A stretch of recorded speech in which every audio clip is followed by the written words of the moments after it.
Sa panahon ngayon, parang normal na sa atin ang magbahagi ng lahat sa social media. Isang magandang kape, post agad. Bagong haircut, o picture. May problema, status update. Parang naging natural na ipakita sa mundo ang bawat galaw, bawat nararamdaman, bawat karanasan. Pero may mga taong tila lumalaban sa agos. Tahimik lang sila, walang post, walang update, walang pakialam kung ilang likes o views ang makuha nila.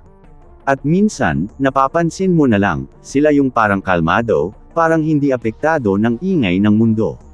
Bakit nga ba? Ano ang totoo sa likod ng mga taong ayaw mag-post sa social media? Ang mga ganitong tao, kadalasan, mas pinahahalagahan ang realidad kaysa sa imahe.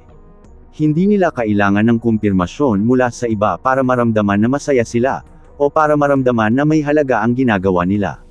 Sapat na sa kanila na alam nilang totoo ang nararanasan nila, kahit walang makakita. Habang ang iba ay abala sa pagkuha ng perfect angle, sila naman ay abala sa pagdama ng sandali. Para sa kanila, hindi kailangan ng audience para maramdaman ang buhay. Ang simpleng kape, ang katahimikan ng umaga, o ang tawanan ng kaibigan, sapat na iyon. Walang kailangang camera, walang kailangang caption. Dahil alam nila, kapag masyado kang nakatutok sa pagkuha ng litrato, minsan nakakalimutan mong maranasan ang mismong sandali. May ilan din namang ayaw mag-post dahil sa simpleng dahilan, ayaw nilang may kumpara ang sarili sa iba. Alam nilang ang social media ay madalas nagpapakita lang ng pinakamagandang parte ng buhay ng tao. Mga highlight, hindi ang buong kwento. Kaya kapag nakikita nila ang tagumpay ng iba, minsan, kahit hindi sinasadya, nakakaramdam ng pressure o kulang. Kaya pinipili nilang umiwas, hindi dahil naiinggit, kundi dahil alam nila kung saan sila mahina. At sa pag-iwas nila, nahanap nila ang kapayapaan. May mga tao rin na ayaw mag-post dahil protektado nila ang sarili nilang mundo. Ayaw nilang maging bukas ang lahat ng aspeto ng buhay nila sa publiko. Para sa kanila, hindi kailangang malaman ng lahat kung saan sila pumunta, sino ang kasama nila, o ano ang nararamdaman nila. Hindi dahil may tinatago, kundi dahil gusto nilang ang pribadong buhay ay manatiling pribado. At sa mundong sobrang sanay ng magbukas, ang kakayahang magtago ay isa ng uri ng lakas.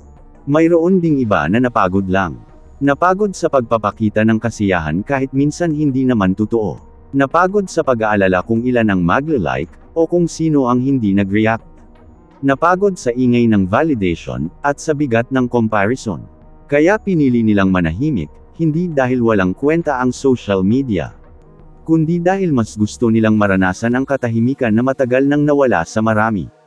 At alam mo ang maganda, madalas, ang mga taong ganito ang pinakamalay sa sarili.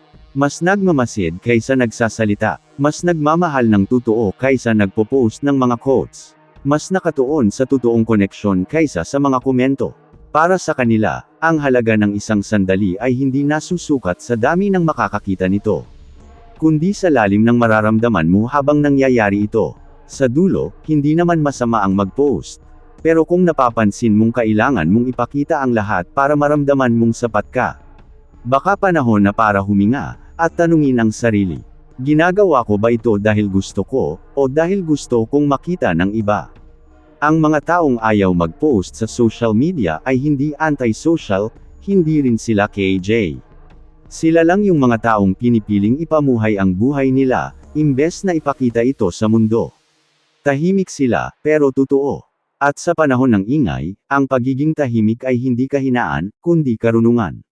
Kaya kung isa ka sa mga taong ganito, hindi mo kailangang magbago, hindi mo kailangang ipaliwanag kung bakit tahimik ka online.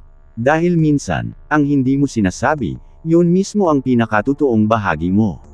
At kung gusto mong mas maintindihan ang ganitong uri ng mga tao, mga tahimik, mapagmasid, pero malalim, huwag kalimutang mag-subscribe sa The Mind Library PH, kung saan natin pinag-uusapan ang mga ugaling hindi laging napapansin, pero nagbubunyag kung sino talaga tayo.